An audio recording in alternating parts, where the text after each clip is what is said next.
Merdeka belajar wujud yang nyata. Raih mimpimu juga cita-cita. Shalom semuanya. Shalom. Oke, terima kasih untuk kehadirannya Bapak Ibu semua untuk mengikuti sosialisasi budaya positif.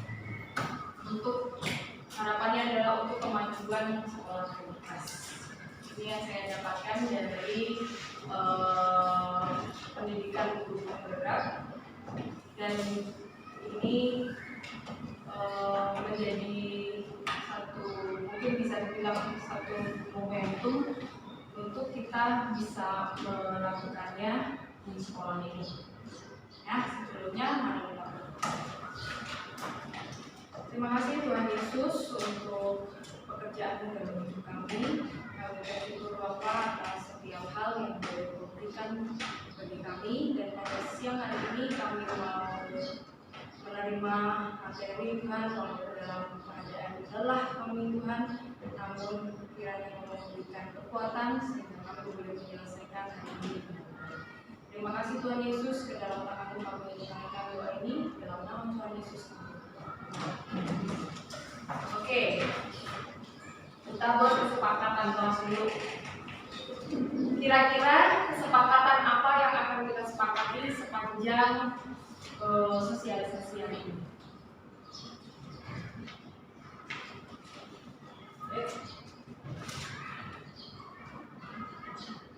Apa? Nggak boleh ngobrol. Nggak boleh ngobrol. Boleh makan. Boleh kan?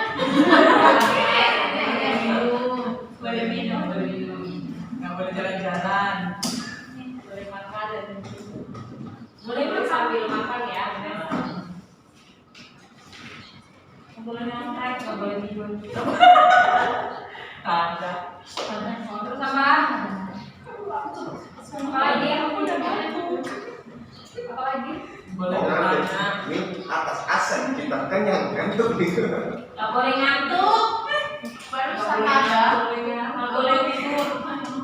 Kenapa boleh tidur sih? Matanya sudah. Apa ini? Ya bukan. Kesepakatan kelas langsung begitu. Enggak, kesepakatan yang tidak boleh dilakukan.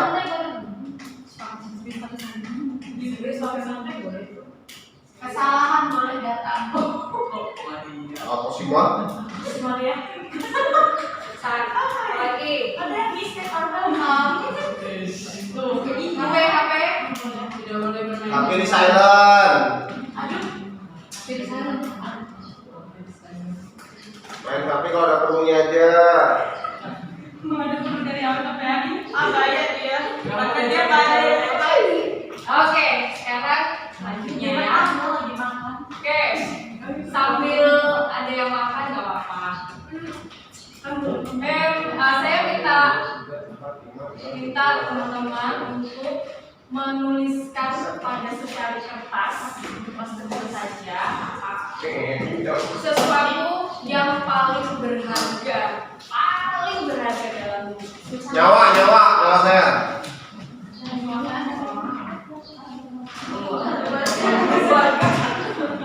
Kalau agak serius ya, soalnya ini yang susah ini. Apanya?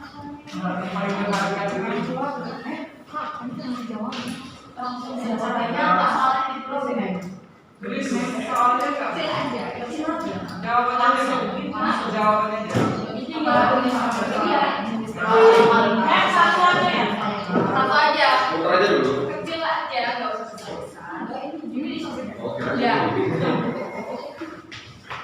Nggak usah dikasih nama. Silakan, Pak. Dijemput, Pak. Ya, ada malunya. Yang ya? Sama yang biasa apa yang Nanti gitu. kita satu aja. Takutnya macet. Kok macet aja? Kalau macet. Kalau batas berarti Udah? Kalau udah di remas. Ya. Terus dimakan. Remas. Itu warnanya aja.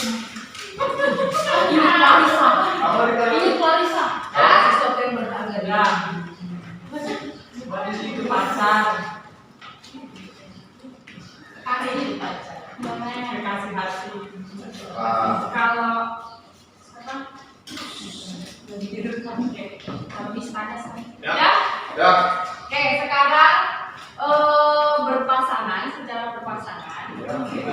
Satu-satu ya. Setiap apa namanya? Setiap guru boleh mendapat ya 30 detik untuk merayu, membujuk, membuat temannya itu mau membuka genggaman.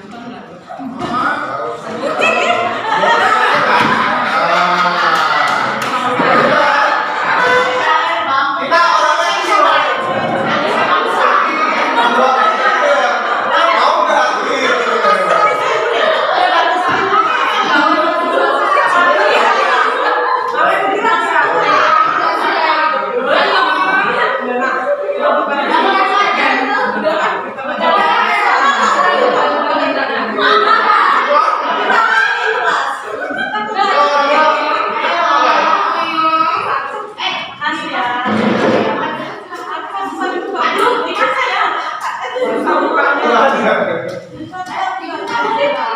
Wah, Mas.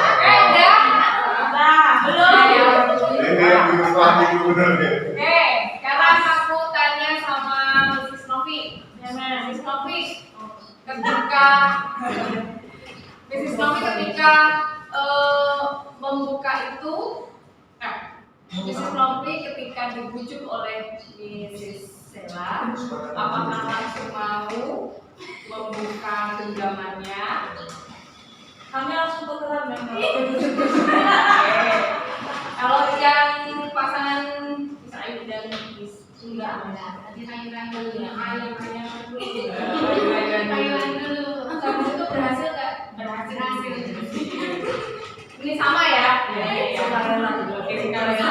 Sadar dan Sukarela. sangat sukarela. Harus disuruh 100.000 baru mau. Beneran. Tapi akhirnya ini udah lama. Oke. Nah, apakah ada yang membuka kepala tangannya? Ada. Sekarang aku tanya sama Mr. Wahyu, mengapa Anda membuka kepala tangan Anda ketika menikah? Ya, bagi saya untuk mengaplikasikan ini siapa tahu pengalaman itu cocok bagi saya, makanya saya buka kalau ternyata emang ini. Oke. Terus yang merayu-merayu nih. Yang merayu-merayu. Hal yang baru, Kenapa akhirnya kalau kamu kita ini. kepalanya mau dibuka? Ya mau nggak mau ya.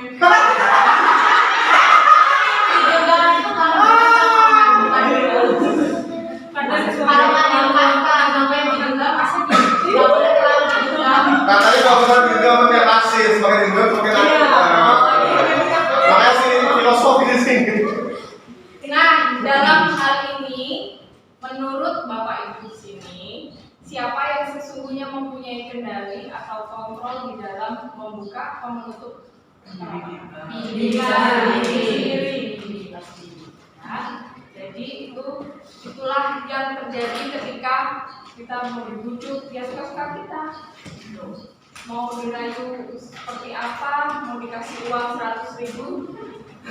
Kalau kita nggak mau karena kita mempertahankan hal yang berharga itu dalam genggaman tangan kita, pastinya yang mengendalikan itu. Enggak, kalau kita, izin, filosofi kita berharga bagi kita, siapa tahu berharga bagi teman kamu, makanya kami seperti itu. Ya itu kendali dan kontrol masing-masing. Karena Ya. kita juga Jadi bukan karena bujukannya, tapi karena diri kita sendiri. Iya, kan kamu tadi yang mutusin semuanya. Iya. Bukan dia. Oke, nah ini merupakan miskonsepsi tentang makna kontrol. Ya, tadi kita sudah mempelajari bagaimana kehidupan setiap diri kita masing-masing ini mengontrol diri kita sendiri. Nah, ini ada beberapa miskonsepsi yang terjadi yang selama ini jadi beredar. Yang pertama adalah ilusi guru mengontrol murid. Ilusi guru mengontrol murid ini sebenarnya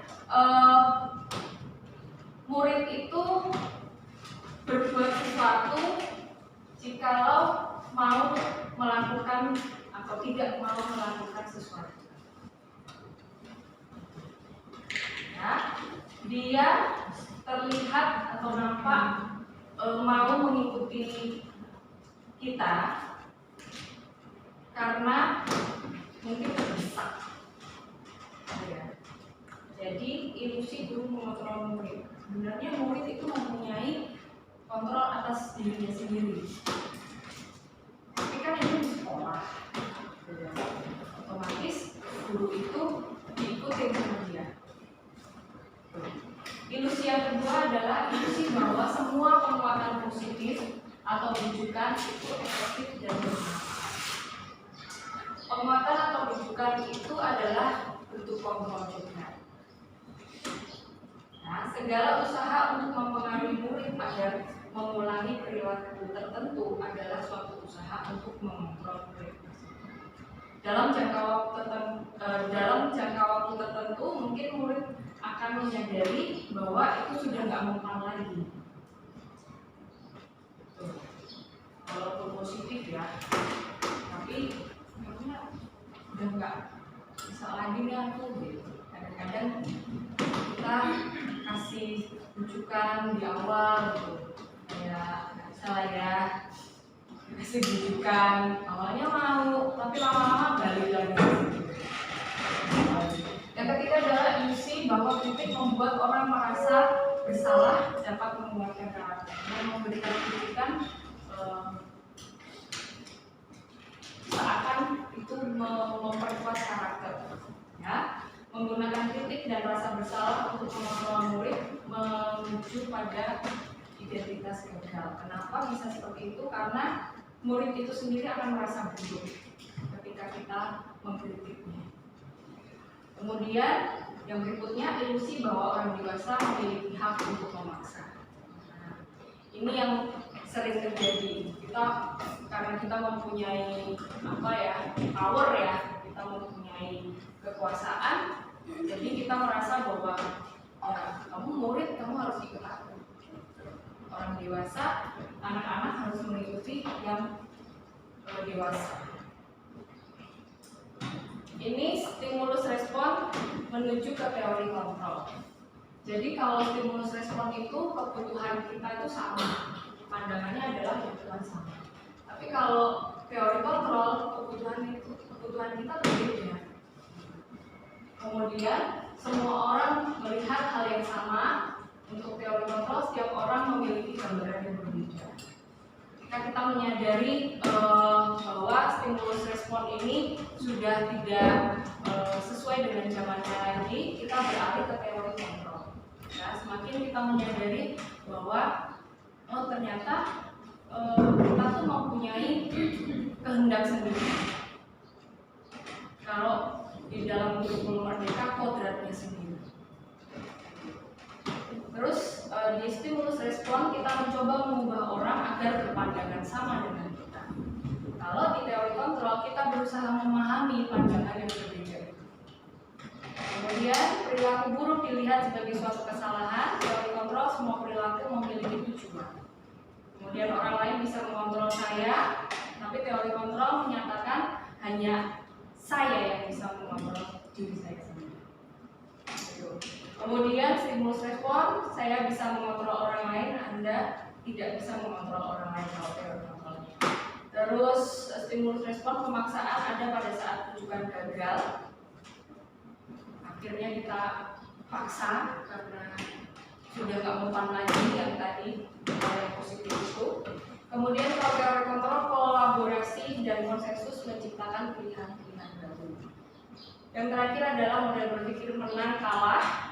Dan teori kontrol adalah berpikirnya menang dan menang.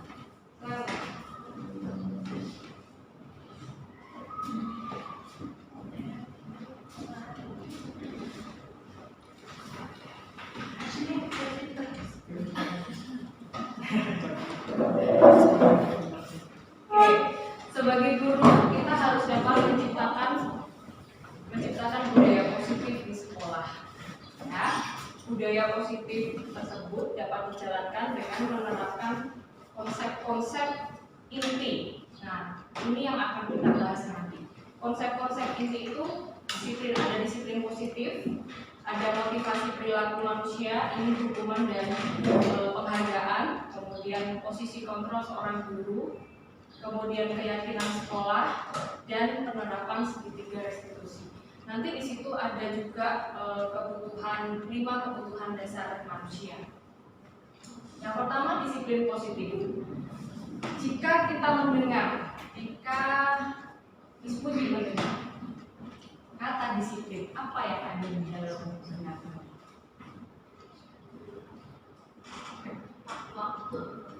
Waktu. Bisa deh? Disiplin. Kira-kira disiplin itu ada kaitannya dengan apa nih? Aturan, konsisten,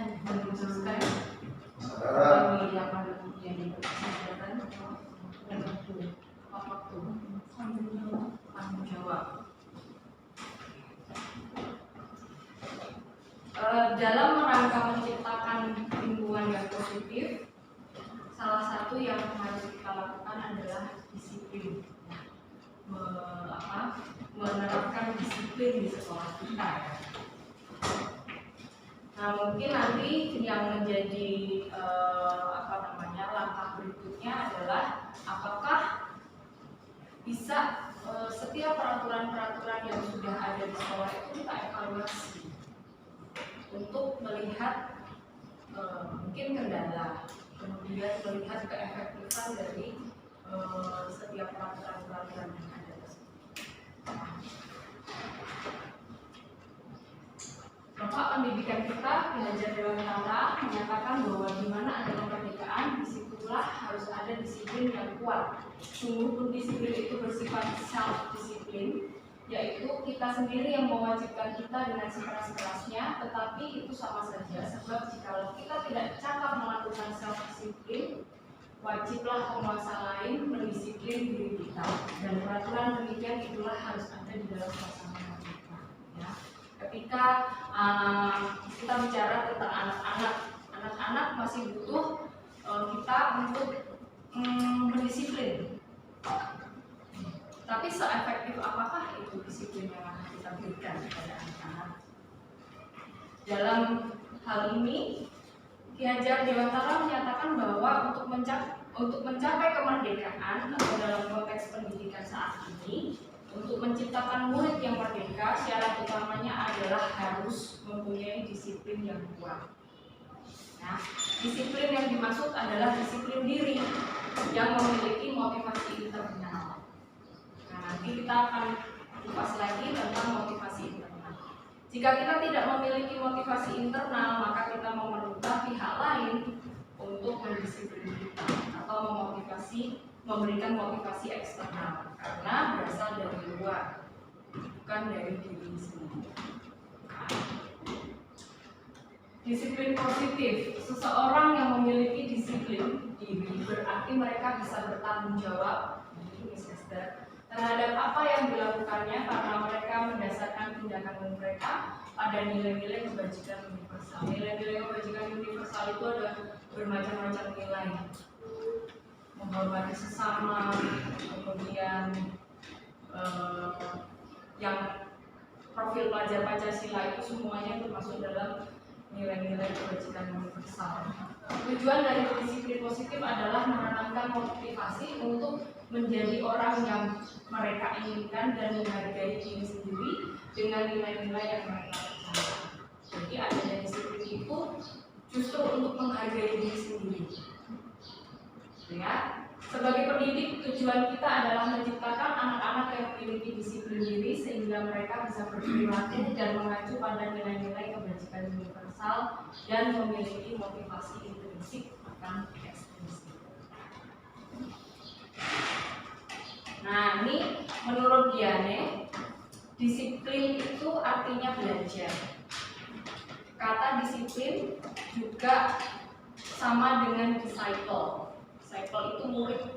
Untuk menjadi seorang murid atau pengikut, seseorang harus paham betul alasan mengapa mereka mengikuti suatu aliran atau ajaran tertentu, sehingga motivasi yang terbangun adalah motivasi ideologis. Nah, ini nilai-nilai guru. Nilai-nilai guru itu ada 5 ya. Mandiri.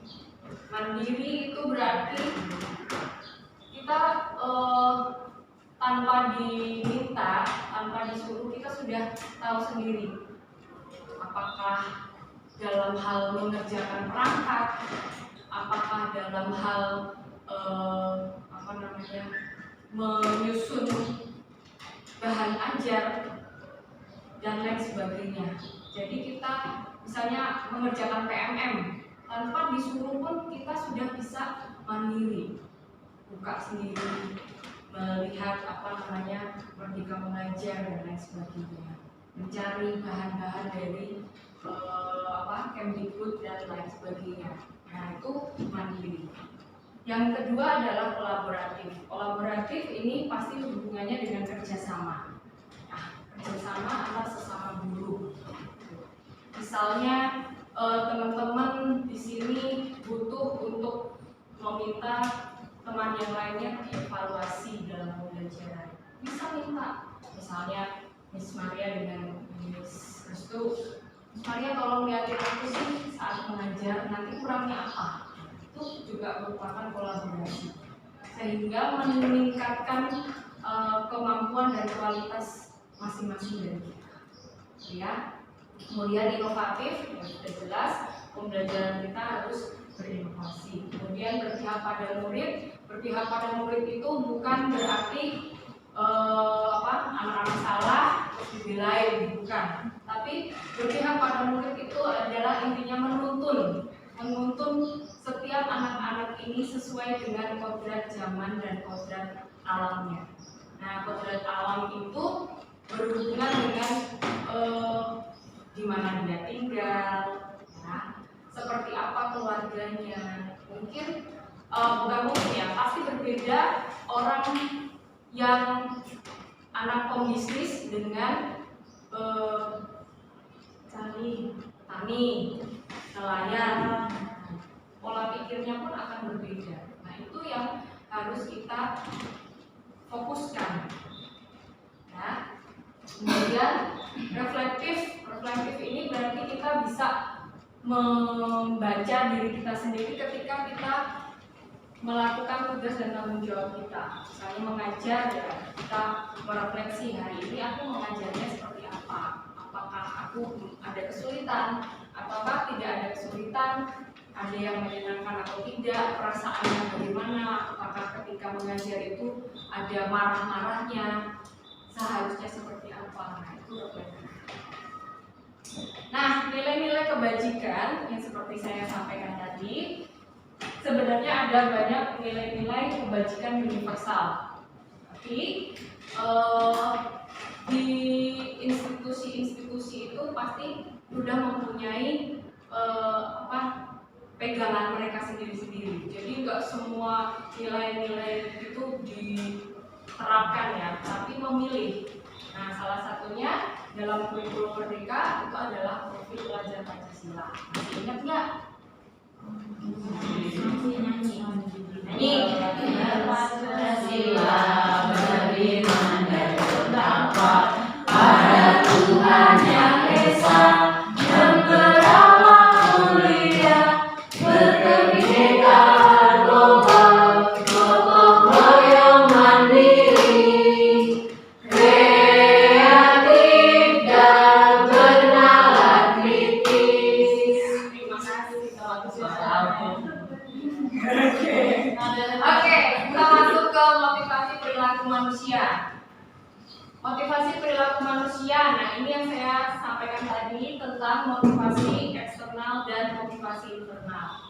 Jadi sebenarnya ada 3 motivasi perilaku manusia, dibagi dalam 2 bagian, yaitu motivasi eksternal dan motivasi internal. Motivasi eksternal itu kita ataupun manusia cenderung untuk menghindari ketidaknyamanan atau hukuman. Jadi melakukan sesuatu itu karena ada hukumannya, atau menghindari rasa ketidaknyamanan. Misalnya anak-anak yang telat seperti itu. Kan masuk jam 7.15 tapi dapat spare 5 menit. Nah, 21 terus guru piket langsung sini. Nah, kenapa kamu terlambat? Nah, itu sebenarnya tidak nyaman buat mereka. Makanya mereka mengubah strategi, orang tuanya sih tepatnya ya, mengubah strategi supaya anaknya nggak telat gitu ya. Kemudian untuk motivasi eksternal yang kedua adalah untuk mendapatkan imbalan atau penghargaan dari orang lain. Kadangkala kita ketika mengajar, ya kan, kita saking aduh gimana nih caranya ya supaya mereka bisa diem ya.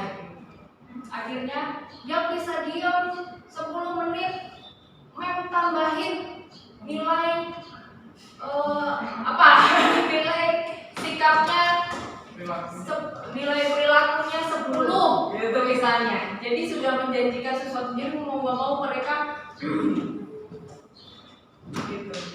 Itu ya motivasi eksternal. Kemudian motivasi internal itu untuk menjadi orang yang mereka inginkan dan menghargai diri mereka sendiri dengan nilai-nilai yang mereka percaya. Jadi lebih ke motivasi di dalam diri. Nah, mari kita tanyakan ke diri sendiri, bagaimana kita berperilaku. Ya, mengapa kita melakukan segala sesuatu? Apakah kita melakukan sesuatu karena adanya dorongan dari lingkungan, atau ada dorongan yang lain? Terkadang kita melakukan sesuatu karena kita menghindari rasa sakit atau ketidaknyamanan. Terkadang kita juga melakukan sesuatu untuk mendapatkan hadiah atau apapun, ya, yang kita mau. Dalam menjalankan peraturan, bila terdapat siswa yang melanggar, maka sudah tentu harus ada yang diberikan, ada sesuatu yang diberikan. Hukuman misalnya. Tindakan atau suatu pelanggaran pada umumnya berbentuk hukuman dan konsekuensi. Hukuman dan konsekuensi apa bedanya? Apa bisa?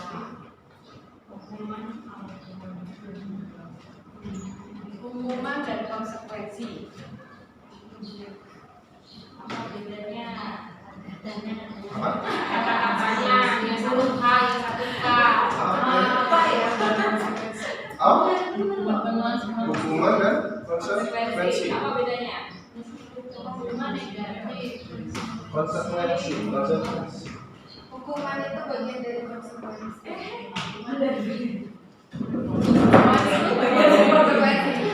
Konsekuensi itu kayak akibat dari dia melakukan sesuatu, misalnya makan pedas, ya konsekuensinya perutnya sakit, efek dari kesalahan. Kalau hukuman itu memang dari peraturan yang awalnya sudah dibuat. Kalau dia melanggar, ada sebuah hukuman. Ya, terima kasih untuk jawabannya. Ada yang lain? Konsekuensi.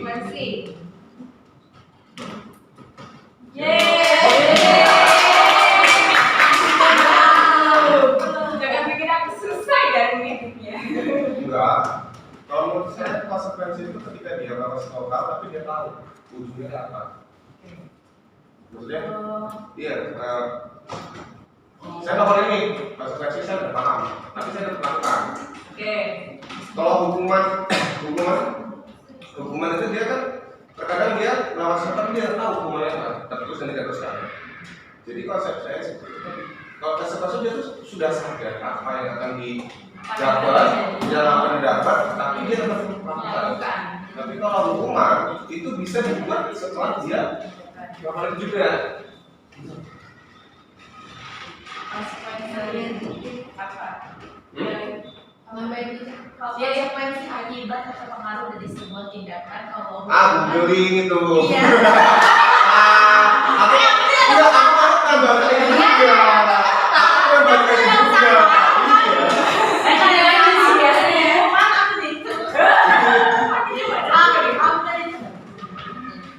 Tindakan yang diberikan individu atas kesalahan, individu atau kelompok atas kesalahan. Ya, nanti sama sih. Konsekuensi lahir dari tindakan kita sendiri. Kalau hukuman itu datangnya dari orang lain. Ada lagi yang mau menambahkan? Filosofi itu lagi. Filosofi sudah ditambahkan ya. Nah ini dibagi jadi 3 zona kok men. Sudah mewakili satu kan? Ya. Ini hukuman itu bersifat tidak terencana atau tiba-tiba. Oh, benar kata saya kan lu. Anak murid tidak tahu apa yang terjadi. Karena dia sering hukum. Enggak, saya tuh interaksi saya tinggi loh men. Dan tidak dilibatkan. Jadi itu bersumber dari kita langsung, seperti yang dibilang Mr. Wahyu, langsung. Ya. Hukuman bersifat satu arah dari pihak guru yang memberikan dan murid hanya menerima. Oke. Suatu hukuman tanpa menerima suatu hukuman tanpa melalui suatu kesepakatan atau pengarahan dari pihak guru baik sebelum atau sesudahnya. Ya. Kemudian konsekuensi itu sudah terencana atau sudah disepakati, sudah dibahas, sudah disampaikan kepada orang tua. Jadi ini kayak misalnya orang tua yang tidak boleh membawakan barang yang tertinggal, itu kan sudah ditetapkan. Jadi sudah merupakan kesepakatan antara orang tua dan guru. Itu konsekuensi. Oke. Kalau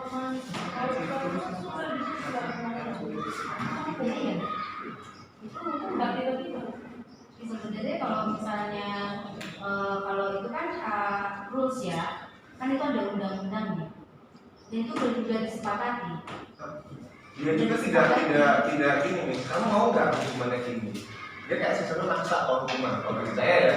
Tapi kalau konsekuensi ya, saya udah tahu.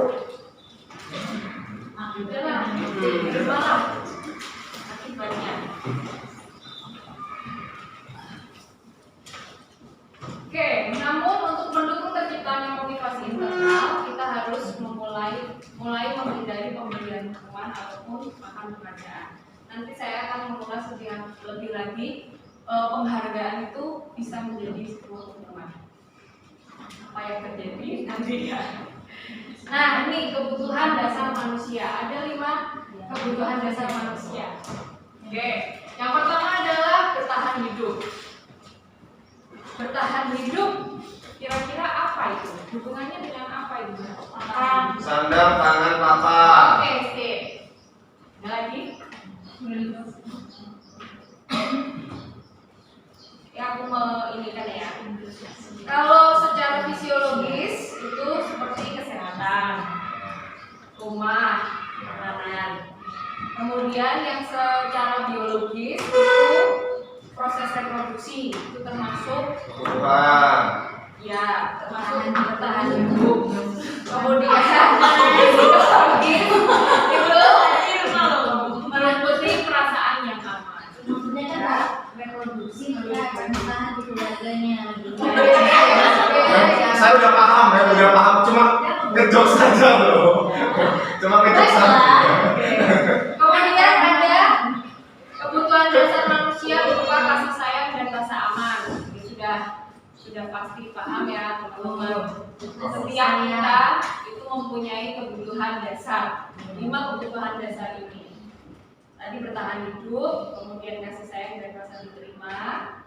Kemudian penguasaan. Penguasaan ini bukan penguasaan wilayah dan lain sebagainya, bukan. Tapi lebih ke aku bisa apa? Oh, saya bisa semua. Ya, percaya. Bisa ngelahirin. Bisa buat apa? Bisa apa? Ayo. Bisa ngelahirin tidak? Bisa berdebat di luar aja. Terus pokoknya tentang penguasaan itu kekuatan dalam mencapai sesuatu, terus menjadi kompeten dalam sesuatu hal, menjadi terampil, diakui atas prestasinya dan keterampilannya, didengarkan dan memiliki rasa harga diri. Nah, itu penguasaan ya. Kemudian ada kebebasan. Kebebasan itu bukan kebebasan yang bukan kebebasan yang sebebas-bebasnya itu bukan, tapi maksudnya adalah bebas untuk menentukan pilihannya sendiri, ya, mandiri, otonomi, terus mampu mengendalikan arah hidup seseorang. Iya benar, anaknya mainnya kan musim. Ya dong, kan dulu agama. Anak, anak. Ini konteksnya. Kira-kira apa penting saya jadi? Saya belajar ini juga, men. Kesenangan ya, kesenangan ini adalah mencari kesenangan, bermain, kesenangan itu. Happiness. Nah, Iya dong. ini ada sesuatu apa namanya? Perumpamaan. Ilustrasi. Ya ini, tolong. Dinda, seorang anak kelas 3 SD. Begitu tiba di rumah, sepulang dari sekolah menangis dan mengaku pada ibunya bahwa dia benci pada ibu berani. Ya. Renita. Reni. Salah. Menurut Anda, kebutuhan apa yang berusaha dipenuhi oleh Dinda jika jawabannya Kasih sayang. seperti ini? Kasih sayang dan rasa diterima. Iya. Kasih sayang. Bila Anda dalam posisi Ibu Rani dan mendengar informasi dari Ibu Dinda tentang perasaan Dinda hari ini, apa yang akan Anda lakukan besoknya? Terus Panggil. Ini yang pertama, jawabannya ini. Ibu guru bilang, aku tidak boleh bersenandung sewaktu mengerjakan tugas. Gambar itu. Katanya kelas harus tenang dan tidak ada suara. Kan nggak seru jadinya. Kira-kira ini kebutuhan dasarnya apa? Senang. Oke. Yang kedua, tindakannya kira-kira besoknya mau diapain ini anak? Jangan dimenyasakan sekalian.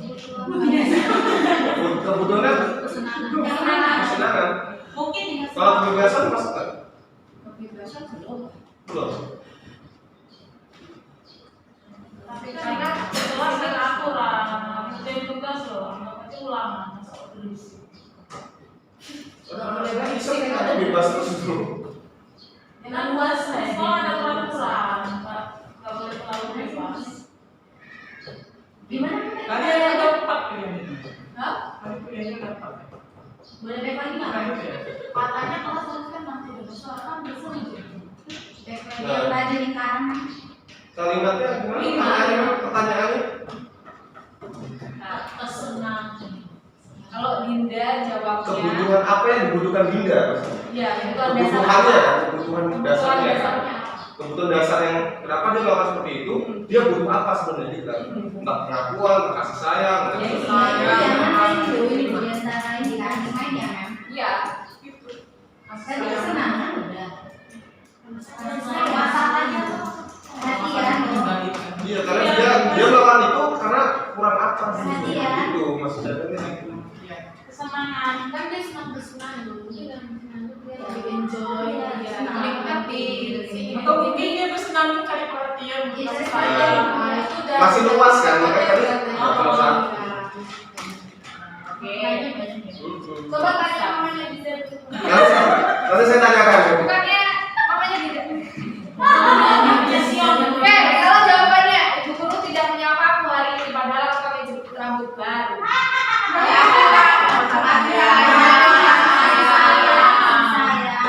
Terus besoknya Larissa. Masih gampang itu kan. Ya itu face to face masih bisa. Tapi kalau di kelas itu ya iya masalah besar kan. lanjut. Bagus. Aku bosan masa belajar cuma begitu aja, dengerin ibu guru aja. Itu kebebasan kan.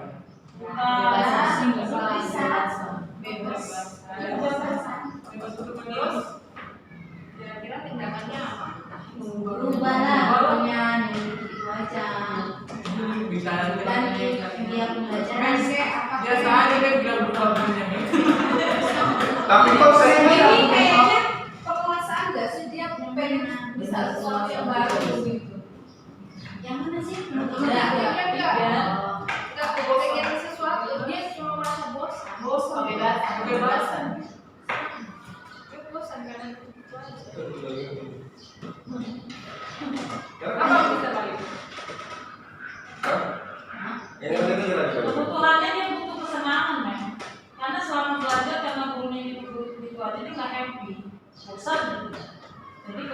oh dia itu senang belajar.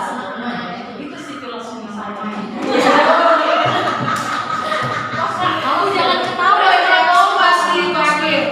Aku sebel gambarnya tidak rapi, malah guru menunjukkan ke teman-temanku di depan kelas.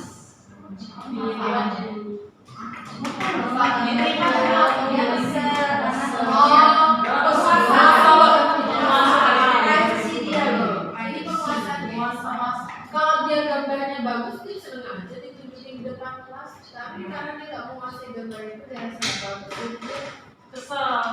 Menguasai diri dia tidak sadar kok. Dia butuh sebuah penguasaan. Dia sadar. Oh, Kalau dia sadar. sadar, gambar sudah rapi, tapi malah ditunjukin di kelas. Karena kalau bagus dia nggak sebel. Berarti gurunya yang salah. Masih contoh kan seharusnya yang bagus.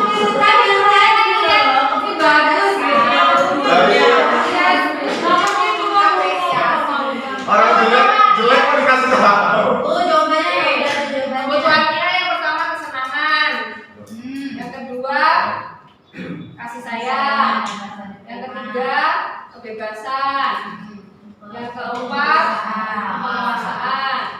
Udah. Nah sekarang ini adalah posisi kontrol restitusi. Apa itu restitusi? Nah ini proses menciptakan kondisi bagi murid untuk memperbaiki kesalahan mereka sehingga mereka bisa kembali pada kelompok mereka dengan karakter yang lebih kuat. Jadi terkadang ada anak-anak yang membuat sebuah kesalahan terus anak ini jadi dijudge di dalam kelas dan kita berusaha untuk mengembalikan anak ini dalam kelompoknya. Ya, itu menurut dosen. Proses kolaborasi yang mengajarkan murid untuk mencari solusi untuk masalah dan membantu murid berpikir tentang orang seperti apa yang mereka inginkan dan bagaimana mereka harus memperlakukan orang lain menurut dosen juga. Ini 5 posisi kontrol restitusi. 1 penghukum. Penghukum ini kata-katanya biasanya kamu selalu membuat onar. Kadang-kadang kan kita ini ya apa namanya nyeplos yang begitu. Kamu ini terlambat mengingatkan dengan kuncinya. Nah ini penghukum. Biasanya ada suaranya tinggi, bahasa tubuh dengan mata melotot, kan jangan kita. Jadi menunjuk nanti ya. Terlambat lagi, pasti terlambat lagi. Selalu datang terlambat. Kapan bisa datang tepat waktu? Kemudian yang kedua, ini kemungkinan yang terjadi adalah murid bisa marah. Dari marah ya. Marah. Atau dia mendendam, jadinya dendam. Atau justru bersifat agresif. Coba ditunjuk. Sama apa ya? Nah, lebih buruk lagi tuh. Kompensif. Bisa Depan lebih buruk. Jadi biasanya SMA ini.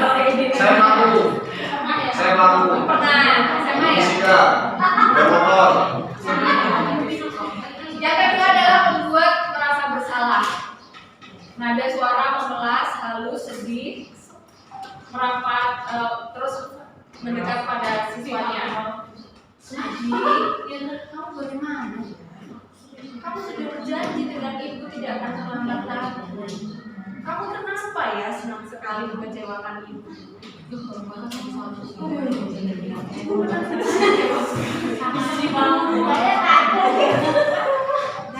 Sama Farisa. Kadang-kadang ditambahin, kamu tahu nggak gaji guru itu Jangan diteruskan. waktu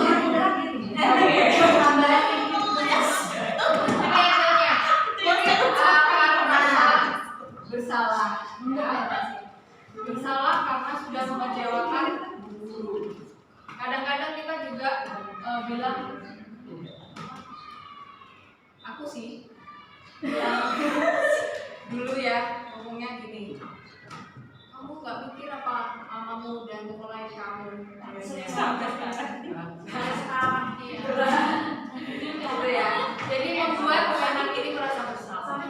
dia salah.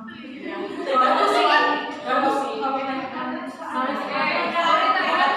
Murid akan menjadi orang yang gagal, merasa menjadi orang yang gagal dan tidak sanggup membahagiakan orang lain. Kadangkala sikap seperti ini lebih berbahaya dari sikap menghukumi tadi, karena emosi akan tertanam rapat yang berbahaya, di mana bisa menumpahkan amarahnya walau dengan cara yang negatif. Jadi tertekan seperti ini tiba-tiba bisa menutup amarahnya dan menyakiti diri sendiri atau Ini namanya merusak mentalnya anak itu. kemudian posisi yang ketiga adalah teman.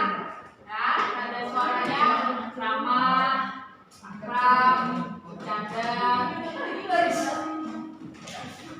Adik, ayolah, bagaimana sih kamu? Kemarin kamu sudah janji ke bapak kan? Kenapa terlambat lagi? Ya sudah, tidak apa-apa.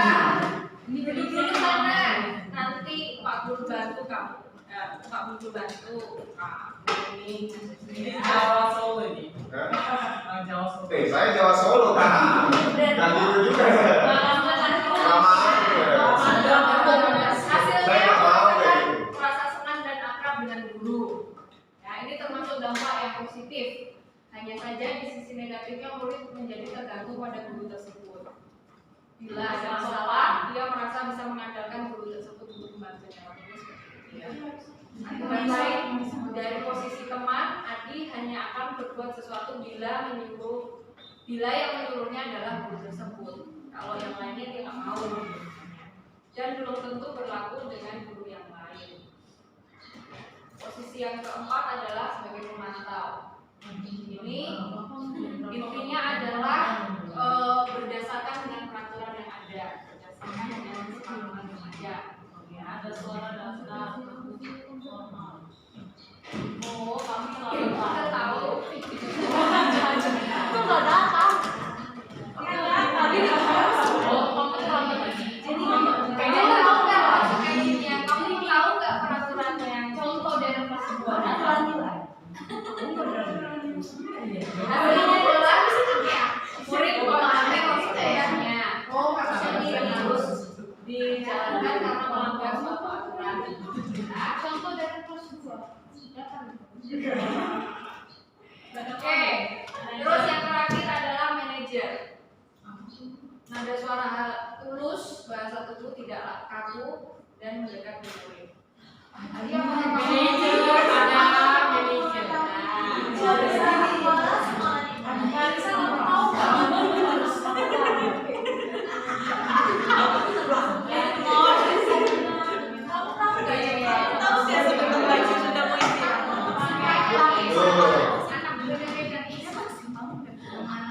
Nah, sebagai guru kita sebaiknya menggunakan posisi manajer.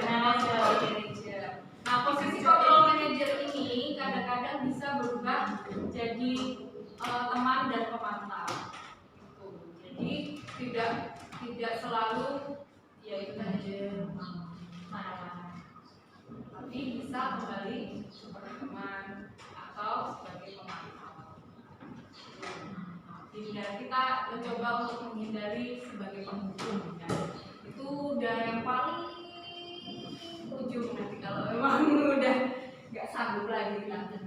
Posisi manajer adalah posisi di mana guru berbuat sesuatu bersama dengan murid, mempersilakan murid mempertanggungjawabkan dengan perilakunya mendidik murid agar dapat menemukan solusi atas permasalahannya sendiri. Murid diajak untuk menganalisa kebutuhan dirinya maupun kebutuhan orang lain.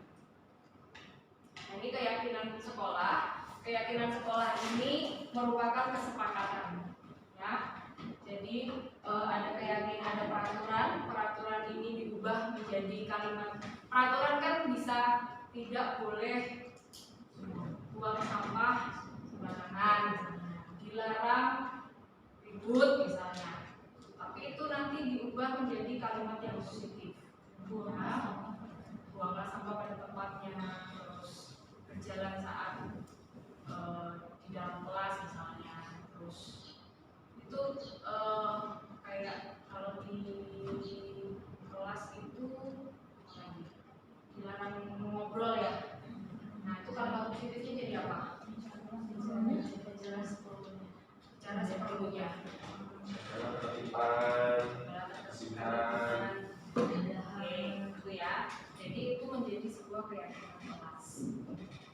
Keyakinan sekolah berupa pernyataan universal yang mudah diingat, mudah dipahami, serta harus diterapkan dalam lingkungan sekolah.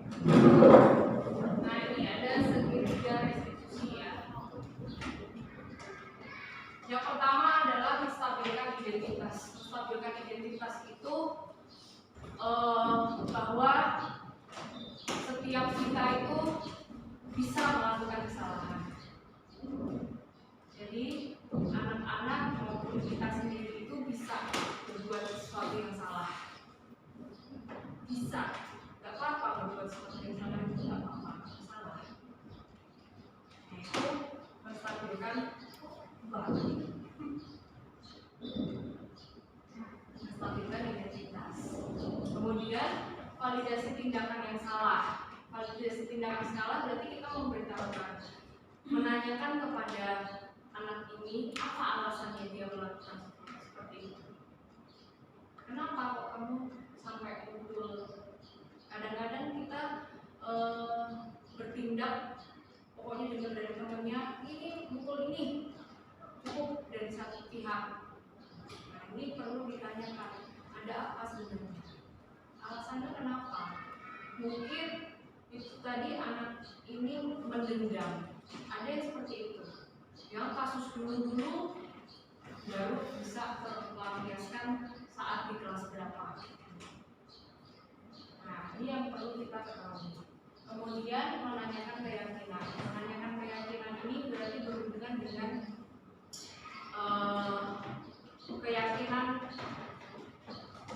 keyakinan apa namanya universal itu. Dia termasuk apa?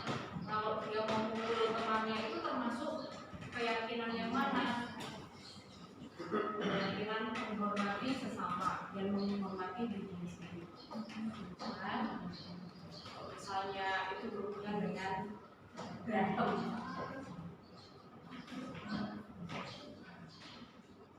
Ini kasusnya. Si Gaby ini dilaporkan oleh beberapa guru seringkali menolak untuk berkelompok dengan Vincent yang bergabung.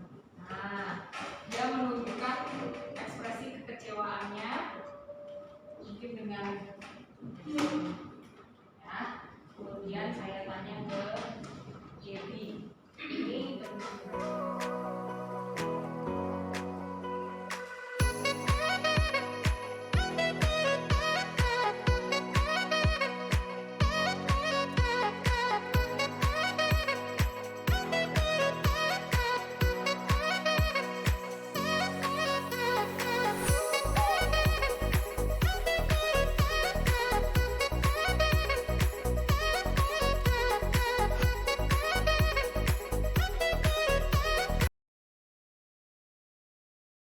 selamat pagi Gaby.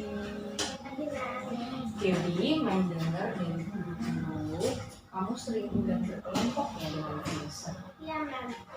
Kenapa kok begitu? Habis kalau Vincent kerja kelompok itu tuh dia nggak mau mikir. Terus apa? Suka bercanda gitu? Dia suka bermain. Oh, gitu. Ya wajar lah ya kalau kamu nggak mau berkelompok dengan dia. Mem juga pernah melakukan hal yang seperti itu. Kamu pasti punya alasan. Kenapa kok kamu melakukan hal itu? Karena kalau misalnya itu Vincent nggak mau dari jawabannya. Ya wajar ya kalau kamu enggan melakukannya, enggan bekerja sama dengan dia ya. Mem sangat menghargai tindakan kamu yang tidak bertindak lebih buruk dari yang pernah kamu lakukan. Misalnya mengejek, itu kan berarti lebih dari sekedar kamu berekspresi ya. Sekarang kita pikirkan sama-sama ya. Ekspresi yang kamu tunjukkan ketika guru menentukan kamu menjadi satu kelompok dengan Vincent, apakah sudah sesuai dengan keyakinan kelas kita? Tidak ya. Menurut kamu keyakinan kelas apa yang sudah dilanggar? Harus saling menghargai dan menghormati. Betul. Menurut kamu menghormati antar sesama anggota kelas itu penting tidak? Penting. Baik, kalau itu penting, jadi keyakinan apa yang harus kamu lakukan saat guru mengelompokkan kamu dengan Vincent? Aku harus belajar menerima Vincent. Oke, kamu bersedia memperbaiki sikap kamu terhadap Vincent?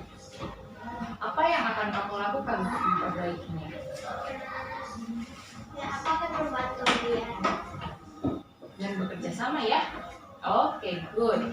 Tepat sekali keputusan Bibi. Tetap semangat ya. Sekarang silakan kembali ke kelas. Terima kasih Bibi sudah datang ke kelas. Oke, selamat belajar.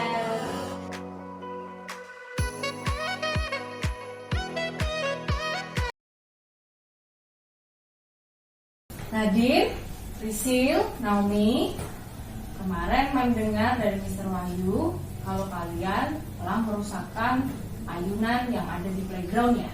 Iya, Mem. Kenapa bisa sampai rusak? Iya, Mem. Karena tadi Prince mendorongnya dengan sangat kencang. Saya saja sampai takut mama diri. Oh begitu. Mem sih tidak tertarik untuk mencari siapa yang salah di sini. Kita akan mencari solusi dari permasalahan ini. Nah, apakah kalian masih ingat tentang keyakinan sekolah mengenai penggunaan fasilitas sekolah? Iya, Mem. Bahwa kita harus menjaga atau merawat fasilitas yang sekolah berikan untuk kita. Apakah kalian bersedia memperbaiki permasalahan yang terjadi? Iya, Mem. Menurut kalian, apa yang harus kalian lakukan untuk memperbaiki permasalahan ini? Ganti rugi. Tindakan itu bisa saja dilakukan, tapi apakah ada cara yang lain? Meminta maaf kepada Mem dan Mr. Daud. Bisa juga. Tapi jika kalian melakukannya, kalian harus dengan sungguh-sungguh hati ya. Baik, Mem. Mem mau bertanya, menurut kalian, jika nanti ada kejadian seperti ini lagi, apa yang harus kalian lakukan? Saya akan sampaikan kepada Mem dan sekaligus meminta maaf. Mem, saya juga bersedia mengganti rugi atas kesalahan yang telah saya perbuat. Baik, kita sepakat ya. Iya, Mem. Kalau begitu, kalian boleh meninggalkan ruangan dan beristirahat kembali. Maaf ya, Mem. Ya, memaafkan. Terima kasih ya. Pagi, nama saya Baby. Saya adalah siswa kelas 5 dari SD Trinitas Bandar Lampung. Menurut saya, cara tersebut sangat efektif karena saya dapat menyelesaikan masalah saya dengan tenang dan dengan baik, tanpa ada emosi sekalipun. Lalu juga saya menyadari bahwa kesalahan saya tersebut itu tidak boleh diulangi lagi, yang menjadikan diri saya lebih baik lagi. Terima kasih. Halo semuanya, nama saya Naomi, siswi dari kelas 5 SD Bandar Lampung. Menurut saya, pemecahan masalah ini sungguh efektif. Saya dapat menyadari kesalahan saya, apa yang telah saya perbuat. Saya bisa menjadi tenang dan tanpa emosi. Dan saya akan menjadi lebih baik ke depannya. Terima kasih. Dalam posisi kontrol sebagai manajer, guru menggunakan segitiga restitusi dalam penyelesaian masalah selama itu. Menstabilkan identitas, kemudian validasi tindakan salah, kemudian menanyakan keyakinan. Sampai akhirnya kita membuat kesepakatan. Di akhir itu, oke, kesepakatannya seperti apa? Apa yang kamu yakini? Selanjutnya, kira-kira nanti apa yang akan kamu lakukan?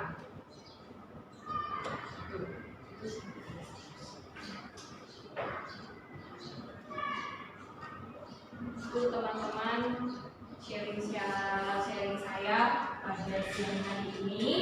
Kiranya kita bisa mulai membudayakan keyakinan sekolah, keyakinan kelas ini, sehingga budaya positif di sekolah Trinitas ini semakin menggaung dan menjadikan anak-anak kita itu anak-anak yang mempunyai karakter yang benar-benar kuat di dalam Kristus. Teman-teman, karena ini sudah jam 3, kita tutup akhiri atau ada satu pertanyaan?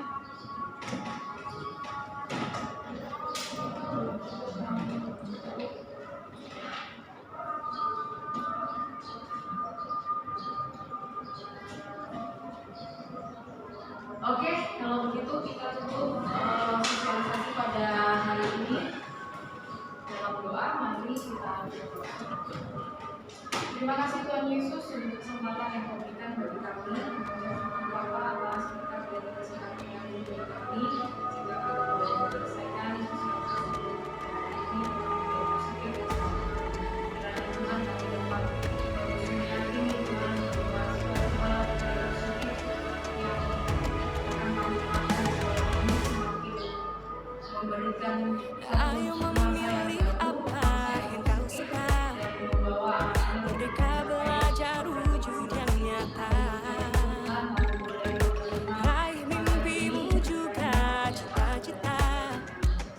Generasi emas Indonesia. Belajar Pancasila.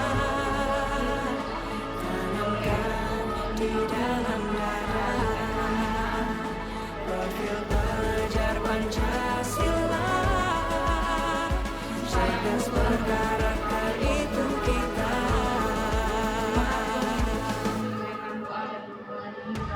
Beriman dan